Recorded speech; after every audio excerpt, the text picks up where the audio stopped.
Okay, picture this. It is November 25th, 1 month until Christmas. And it's Thanksgiving break, so it's a Saturday after Thanksgiving. And I'm 16 years old, and I'm home on a Saturday night, which was unusual.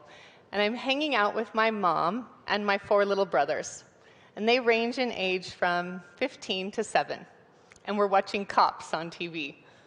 When suddenly there's a knock at our front door. And 2 policemen come in and sit down and simply say, "Your father has taken his own life." My 7-year-old brother questioned what that meant. And I said, "Dad is dead. He's gone." And we all just held each other and cried. This was our last family photo. All because my dad thought that we would all be better off without him. And I'm here to say that is not true. That is stinking thinking, and it must stop. Several times in my own life, I have also contemplated suicide. I entertained thoughts of, "You're not worth it, nobody would care if you're gone anyway, and you should just do the world a favor to not have to look at your ugly face anymore." And that was a lot of stinking thinking. And I'm grateful that I was able to get that bad guy voice out of my head. Studies show that we have thousands of thoughts a day, and not all of them are positive. We feel depressed when we're ruminating about the past, and we feel anxious when we're worried about the future. But we can control worry when we learn to savor the moments we're in right now. Just think to yourself what a miracle it is that you are enjoying this very moment. And guess what? I can admit to some more stinking thinking in my younger years. I mastered the stinking thinking of, "I will be happy when." I'll be happy when I get married. I'll be happy when I have kids. I'll be happy when I get the house, get the job, lose the weight. You get the idea? And then I would get those things, and I still wasn't happy. I was chasing after happiness in accomplishments and things, and I wasn't able to catch it. I was miserable, and I made everyone around me miserable as well. I was spending my days waiting to be happy, and I was missing out on the daily experiences of my life. Circumstances can certainly make parts of our life unhappy. But the biggest part of our unhappiness is our thinking. Thinking is an essential skill, but it can sure get in our way sometimes. And I have to admit, one more stinking thinking, because this happened a little more recently. About 2 years ago, I reached out to a famous actor asking if I could interview him, and he said yes. I was so excited. The day of the interview finally arrived. I'm sitting at my computer for this online interview, waiting for this actor to log on. I'm waiting about 5 minutes, then 10 minutes, 15 minutes, 20 minutes. I waited. He totally ghosted me. I was such a fool. I shut down my computer and had a really great cry. And then I drove to my grandkids' house, and I cried all the way there. And I had thoughts of course he wouldn't want to come to the interview. You are so lame. He has better things to do than waste his time with somebody like you. Finally, no more tears were left. And I had the final thought of like, you know what? I should probably just give up because nobody cares anyway. And then I saw on my phone that I had an email, and it was from this actor. And it just simply said, "Hey, Heidi, I'm so sorry. I've been in a conference call that I thought would be over by now, and it's still going, and I can't leave. I can't get away. Can we please reschedule the interview for this afternoon?"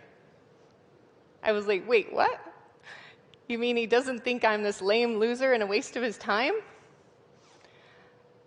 We had the interview several hours later, and it was one of the most beautiful experiences. We laughed and we cried together. And I felt so much love and acceptance from him. And I realized that all that previous thinking wasn't even true. In fact, it was the opposite. So by changing our thoughts, we can change our experiences. We can decide in advance the kind of day we want to have. We can decide in advance the quality of the experiences we want to have. We can decide in advance what we're going to think. We feel worried and frustrated because of what we're thinking about. So let's think about snow. I think about snow, and it immediately makes me panicked and feel terrible and nervous and overwhelmed. I hate shoveling it. I don't like driving in it. It's scary. It's slippery. It freaks me out.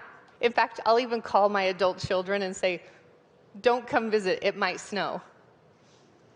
But then I found out there are people who like the snow. They're excited when it snows, and they can't wait to get out and play in it.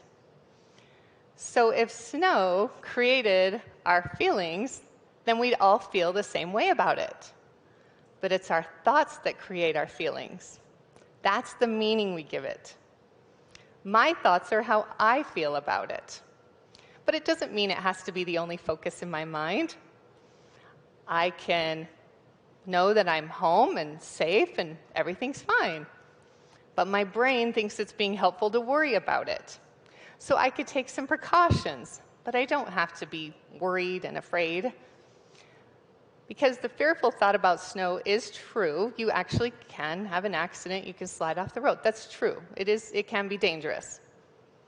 But it doesn't mean that focusing on it is helpful or necessary. I can't focus on every potential danger.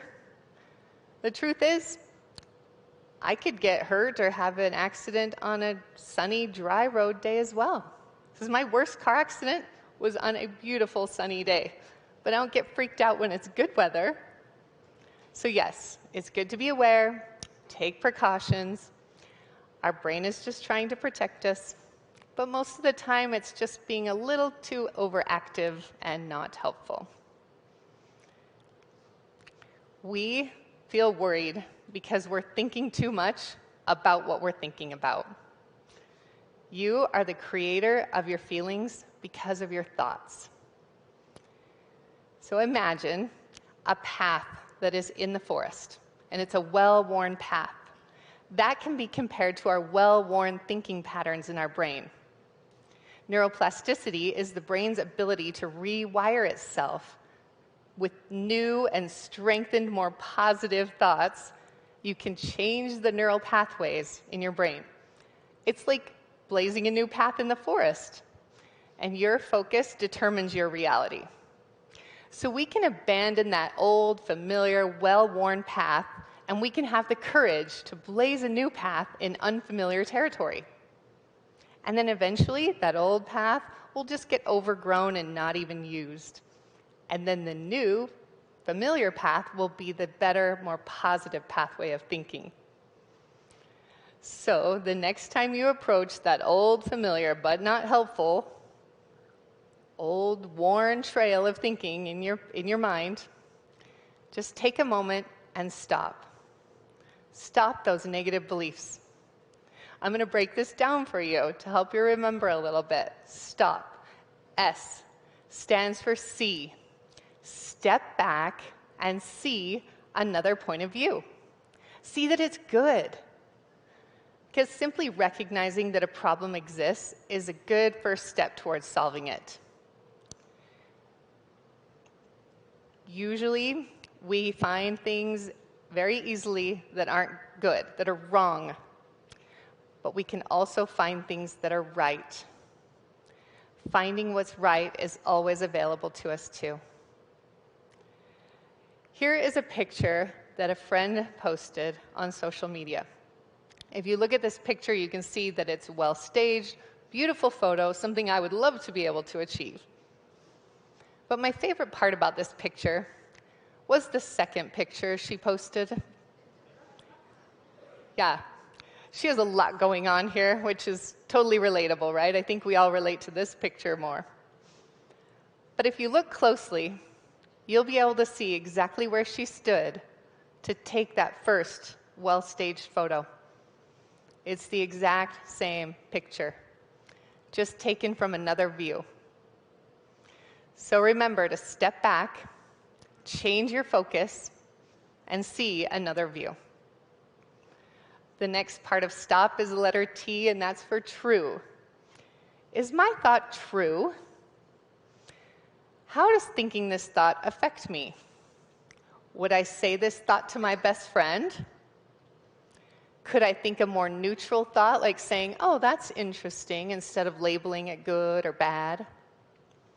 I was at lunch with a friend, and she didn't eat all of the food on her plate. And if the chef would have come out and seen her plate, he would have immediately thought, she doesn't like it. The food is bad. He's a bad chef. But that's not true at all. She was just full.